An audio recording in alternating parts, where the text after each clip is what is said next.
नमस्कार दोस्तों, उम्मीद करता हूँ दोस्तों आप लोग ठीक ही होंगे।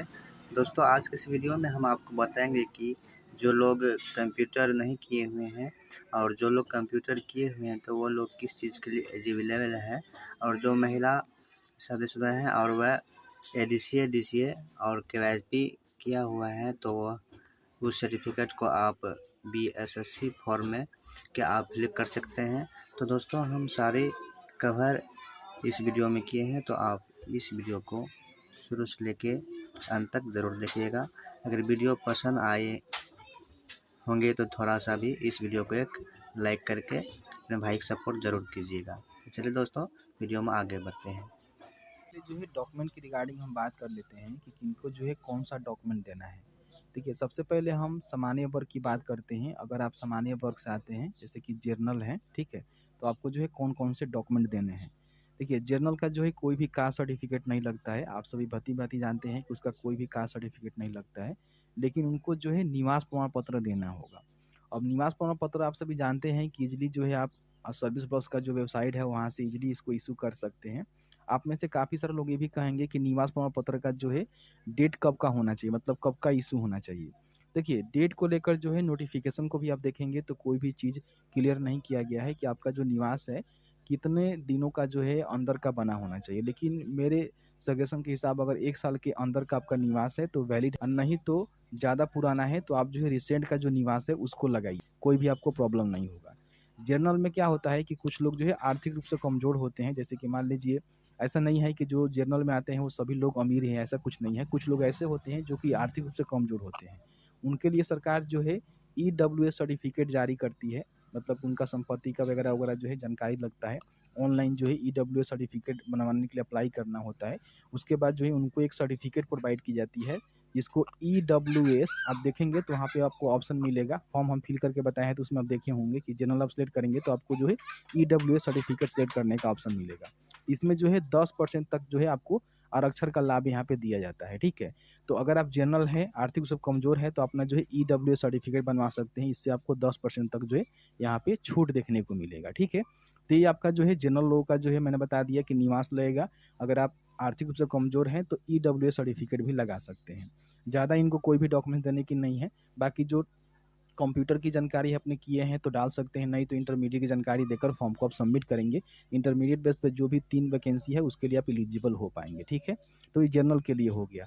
अब यहाँ पे निवास काफ़ी सारे लोग कहेंगे कि निवास हम कहाँ से बनवाएँगे, महिला की स्थिति में कहाँ से बनवाएँगे। देखिए, महिला हो या फिर जेंट्स हो, निवास बनवा रहे हैं तो निवास महिला जहाँ भी है, जैसे कि ससुराल में है तो ससुराल से ही बनेगा, उसके मायके से नहीं बनेगा। जहाँ भी उसका मायके से बनता है उसके रिगार्डिंग हम बात करेंगे आगे, ठीक है। लेकिन निवास जो है उसके जहाँ भी वो रह रही है, जहाँ भी ससुराल में है, वहीं के प्रखंड के हिसाब से आप इशू करवाएँगे। आरओ लेवल का करवा लीजिएगा, बहुत बेहतर रहेगा, ठीक है। यहाँ पे क्लियर हो गया। अब यहाँ पे एक कैटेगरी आता है जिसको ओबीसी बोला जाता है, ठीक है। तो ओबीसी में क्या होता है कि बिहार में जो है इसको 2 भागों में बाँटा गया है, जैसे कि आप सभी जानते हैं कि इसको बीसी और ईबीसी के नाम से हम जानते हैं, ठीक है। यहाँ पे ईबीसी के नाम से हम जानते हैं। तो इसमें क्या होता है कि एक जो है नॉन क्रीमिलियर होता है। जैसे कि इनका जो है कास्ट सर्टिफिकेट भी बनता है, ऐसा कुछ नहीं है। लेकिन कई बार क्या होता है कि सरकारी योजना का लाभ देने के लिए या फिर किसी प्रकार की भर्ती में या फिर किसी प्रकार की एडमिशन में इनको जो है एनसीएल प्रोवाइड किया जाता है। मतलब कि एनसीएल का लाभ, एनसीएल के माध्यम से लाभ देने के लिए इनको जो है नॉन क्रिमिनल का जो पूछा जाता है कि आप नॉन क्रिमिनल के अंदर आते हैं तो दे दीजिए, आपको लाभ मिलेगा। तो बेसिकली एनसीएल क्या होता है कि अगर आपका पूरा पारिवारिक आय 8 लाख से कम है तो आप जो है एनसीएल में आएँगे, नॉन क्रीमी में आएँगे। अगर 8 लाख से अधिक है तो आप जो है एनसीएल नॉन क्रीमी में नहीं आएँगे, क्रीमी लेयर में आएँगे, ठीक है। तो अगर आपका पारिवारिक जो आय है, मैक्सिमम सारे लोग ऐसे होते हैं जिनका तो होता नहीं है 8 लाख से अधिक, 8 लाख से कम ही होता है, तो वो जो है अपना एनसीएल बनवाते हैं, ठीक है। तो एनसीएल बनवाने में देखिए होता क्या है कि एनसीएल बनवाने में जो है तीनों डॉक्यूमेंट्स का इस्तेमाल होता है। आय, जाति, निवास। अब आप कहेंगे कि आय, जाति, निवास हम कब का बनवाएँ? क्योंकि हमें एनसीएल बनवाना है, हम बीसीबी से आते हैं, 8 लाख से कम हमारा इनकम है। तो आपको जो है रिसेंट का बनवा लेना चाहिए। ज़्यादा पुराना होगा, 1 साल ज़्यादा पुराना होगा तो वैलिड नहीं होगा मेरे हिसाब से, कर्मचारी उसको रिजेक्ट कर देता है। तो 1 साल के अंदर या फिर रिसेंट का होना चाहिए। तो आय, जाति, निवास आप बनवा लेंगे। ध्यान रखिएगा जो भी आप आय बनवाएँगे वो जो है 8 लाख से ज़्यादा नहीं होना चाहिए, नहीं तो आपका जो है एनसीएल नहीं इश्यू होगा, नॉन क्रिमिनल इश्यू नहीं होगा, ठीक है। तो ये तीनों को जो है आपको लेटेस्ट बनवाना है और इसके माध्यम से जो है आप एनसीएल अप्लाई कर सकते हैं। एनसीएल अप्लाई करने का जो हमने वीडियो आपको उपलब्ध करवा दिया है, जिसको आप देख सकते हैं, समझ सकते हैं। अब इसमें क्या होता है कि बीसी में जो महिला होती है उनका जो जाति होता है, जैसे कि मान लीजिए कि जनरल में तो कोई जाति नहीं बनता है, लेकिन बीसी में जो जाति बनता है वो जाति जो है महिला के मायके से बनता है। ठीक है, तो मायके में उनके पिता के नाम और पिता के पता से ही बनता है, आप सभी जानते हैं। तो इसमें जो महिला के नाम से बनवा रहे हैं आय जाति निवास, तो आय और निवास ठीक है उसके ससुराल से ही बन जाएगा, कोई दिक्कत नहीं है। लेकिन उसका जाति जो है, उसका जो जाति जो है उसके पिता के यहाँ से बनेगा, पिता के पता से। ठीक है, तो तीनों डॉक्यूमेंट्स बनवाएंगे। फिर ये 3 डॉक्यूमेंट्स बन जाने के बाद जब उसका एनसीएल बनेगा, महिला का जो एनसीएल बनेगा वो जो है उसके पिता के ही पता से और पिता के ही नाम से बनेगा। ठीक है, मतलब नाम से नहीं, पिता का नाम उसमें रहेगा, महिला के ही नाम से बनेगा, लेकिन उसमें पिता का नाम रहेगा और पिता का पता रहेगा। ठीक है, तो एनसीएल भी ध्यान रखिएगा, एनसीएल अप्लाई करिएगा तो उसके जो है मायके से ही अप्लाई करिएगा। ठीक है, क्योंकि एनसीएल भी एक तरह का जो है संपत्ति भी उसमें ऐड होता है, आपका उसमें जो जाति है उसको भी ऐड किया जाता है। तो एनसीएल भी यहाँ पे बोला गया है कि जो भी एनसीएल बनेगा उसके जो पिता हैं वहीं से बनेगा। ठीक है, यहाँ पे कंफर्म हो गया कि बीसी को जो है क्या देना है, और बीसी को जो है निवास भी देना होगा। तो जो भी आप निवास बनवाएंगे वो निवास प्रमाण पत्र लगा देंगे, आपको कोई भी दिक्कत नहीं होगा। तो ये डॉक्यूमेंट्स आपको देना है। अब यहाँ पे क्या होता है कि एक एसी, ठीक है, और यहाँ पे एसी कैटेगरी आता है।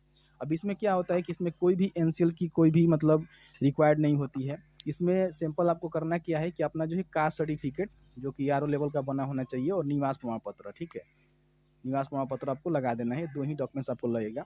इसमें भी महिलाओं का जो कास्ट बनेगा सर्टिफिकेट वो जो है उसके मायके के बनेगा, पिता के पता के हिसाब से, पिता का जो भी पता है मतलब उसके मायके का जो भी अंचल है उसके हिसाब से उसको बनवाया जाएगा। ठीक है, तो मैंने यहाँ पे क्लियर करके बता दिया, निवास जो है उसके खुद के आवास से बनेगा जहाँ भी वो रह रही है, मायके से बनाने की कोई आवश्यकता नहीं है।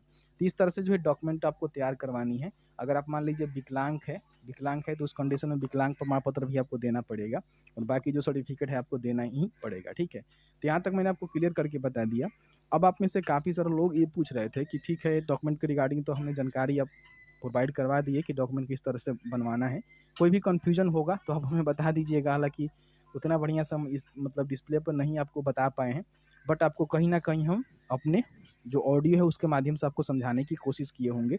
आई थिंक आप समझ गए होंगे किनको कौन सा डॉक्यूमेंट लगवाना है। ठीक है, और एक बात ध्यान रखिएगा, जो भी डॉक्यूमेंट्स आप अपलोड करिएगा या फिर उसकी जानकारी दीजिएगा उसको जो है सुरक्षित रखिएगा, क्योंकि वो जो है डॉक्यूमेंट्स वेरिफिकेशन कराते समय आपको देना होगा। मान लीजिए भर्ती एक दिन में तो ख़त्म होने वाला नहीं है, सालों साल तक चलेगा। तो डॉक्यूमेंट को जो है आपको अपने एक फाइल में, जो भी आप फॉर्म को फिल करेंगे, जो भी आप डॉक्यूमेंट्स अपलोड करेंगे बनवाएंगे, उसका हार्ड कॉपी निकलवा कर एक फाइल में रख कर उसको जो है बढ़िया से संभाल कर रखिएगा, क्योंकि डॉक्यूमेंट वेरिफिकेशन करते समय वो डॉक्यूमेंट्स आपसे मांगे जा सकते हैं। इस बात को ध्यान रखिएगा, क्योंकि काफ़ी सारे लोग क्या करते हैं कि फॉर्म तो भर देते हैं भाई, एप्लीकेशन फॉर्म इधर उधर फेंक देते हैं, डॉक्यूमेंट्स भी इधर उधर फेंक देते हैं, और उस समय उनको काफ़ी समस्या होता है। तो इस बातों का ध्यान रखिएगा। ठीक है, यहाँ तक मैंने आपको क्लियर करके बता दिया।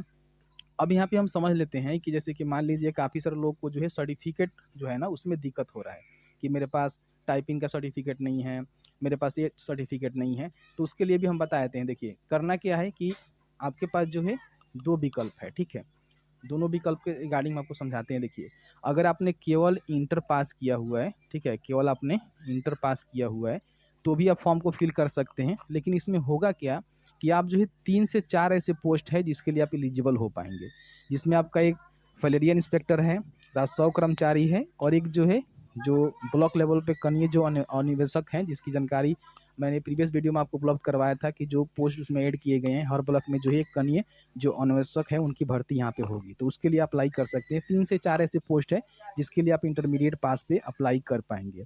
तो अगर आपके पास टेक्निकल स्किल में मान लीजिए कंप्यूटर का स्किल और टाइपिंग का स्किल नहीं है तो भी आप फॉर्म को फिल करेंगे, लेकिन सभी पोस्ट के लिए आप एलिजिबल बाद में जब पोस्ट प्रिफरेंस दीजिएगा, जब मेंस फॉर्म फिल करिएगा उस समय 3 से 4 ही पोस्ट आपके सामने आएगा सेलेक्ट करने के लिए। बाकी जो कंप्यूटर का ज्ञान और टाइपिंग वाला पोस्ट है आपको देखने को नहीं मिलेगा।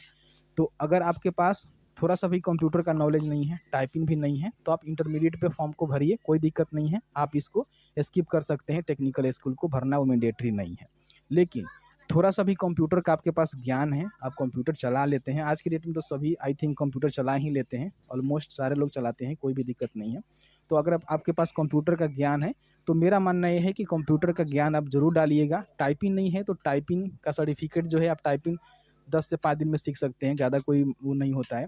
तो टाइपिंग भी करके आप सर्टिफिकेट भी ले सकते हैं, ठीक है। तो दोनों का जानकारी भर दीजिएगा, तो क्या होगा कि इसमें जो है 22 प्रकार के और फिर 7 प्रकार के, इस तरह से 31 प्रकार के जो पोस्ट है, जो कि 12,199 पदों पे भर्ती होने वाला है। तो उन सभी पोस्ट के लिए कहीं ना कहीं आप एलिजिबल हो पाएंगे और आप अपने मन मुताबिक उस समय पोस्ट प्रेफरेंस दे पाएंगे। इसमें भी ज़्यादा भर्ती होगा या फिर आपको लग रहा है कि इस विभाग में हमें जो है क्लर्क बनना है, तो कहीं ना कहीं आपके लिए अच्छा मौका मिलेगा उस समय, ठीक है। तो अब यहाँ पे क्या करेंगे, अगर आपके पास टाइपिंग का सर्टिफिकेट है तो उसकी जानकारी आप भर देंगे, कंप्यूटर का नॉलेज है उसकी जानकारी आप भर देंगे। अब देखिए कंप्यूटर में जो है कई सारे कोर्स होते हैं, इसको भी लेकर आप सभी ने काफ़ी सारा जो है कमेंट किया हुआ है कि मैं ये कोर्स किया हुआ है तो भर सकता हूँ कि नहीं भर सकता हूँ। देखिए सबसे पहले बात करते हैं कि कंप्यूटर जो कोर्स होता है, एक प्रकार का उसमें नहीं बोला गया है कि आपके पास यही कोर्स मैंडेटरी है, बोला गया है कंप्यूटर का जानकारी का कोर्स आपके पास, मन कंप्यूटर कोर्स आपके पास है तो उसमें देखिए कंप्यूटर कोर्स में क्या होता है, अगर आपने KYP किया हुआ है वो भी एक कंप्यूटर कोर्स ही होता है, उसको भी आप उसकी जानकारी आप भर सकते हैं। बोला नहीं गया है नोटिफिकेशन में, साफ साफ तो नहीं कहा गया है, लेकिन कंप्यूटर कोर्स से संबंधित जानकारी पूछी जा रही है, तो आपका KYP में भी कंप्यूटर की जो जानकारी है, जो बेसिक जानकारी है आपको बताई जाती है। तो KYP का सर्टिफिकेट आप डाल सकते हैं। उसके बाद मान लीजिए आपने DCA किया हुआ है जो कि 6 महीना का होता है, ADCA किया हुआ है जो कि 1 साल का होता है, उसकी जानकारी भर सकते हैं। और भी आपने कोई कंप्यूटर से रिलेटेड कोई कोर्स होता है, जैसे कि मान लीजिए आपने इंटर के बाद जो है BCA किया हुआ है, ठीक है, या फिर आप किसी भी प्रकार के कंप्यूटर से फील्ड से रिलेटेड कोई कोर्स किए हुए हैं जो कि कोर्स वैलिड है, उसको आप डाल सकते हैं, कोई भी दिक्कत नहीं है। उसका इंस्टीट्यूट आपने कौन से इंस्टीट्यूट से किया हुआ है, सर्टिफिकेट नंबर क्या है, इशू डेट क्या है, आप उसको भर सकते हैं। और कोर्स में देखेंगे तो आपको लिखने का ऑप्शन दिया गया है कि कोर्स डिटेल्स डालिए कि आपने क्या किया हुआ। उसमें अगर सेलेक्ट करने का ऑप्शन दिया होता तो उससे पता चलता कि नहीं यही कोर्स आप किए हैं तो फॉर्म को फिल कर सकते हैं, बट उसमें लिखने का ऑप्शन दिया है। इसका मतलब ये है कि जो भी आपने कोर्स किया हुआ है उसको उसमें मेंशन कर सकते हैं कि भाई हमने जो है कंप्यूटर संबंधित एक कोर्स किया हुआ है। तो इस तरह से आपके पास जो भी कंप्यूटर से रिलेटेड सर्टिफिकेट है, चाहे किसी प्रकार का हो, आपने किया हुआ है, उसको आप वहाँ पे डाल सकते हैं, ठीक है।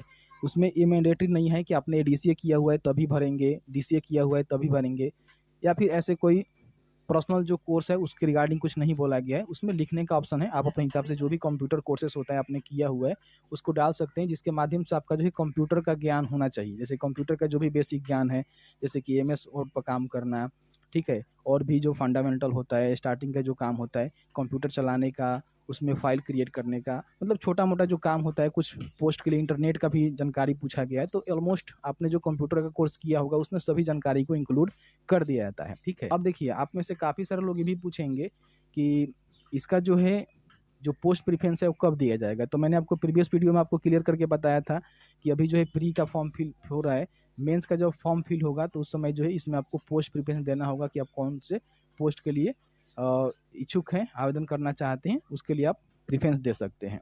आई होप दोस्तों यह वीडियो आपको समझ में आ गए होंगे।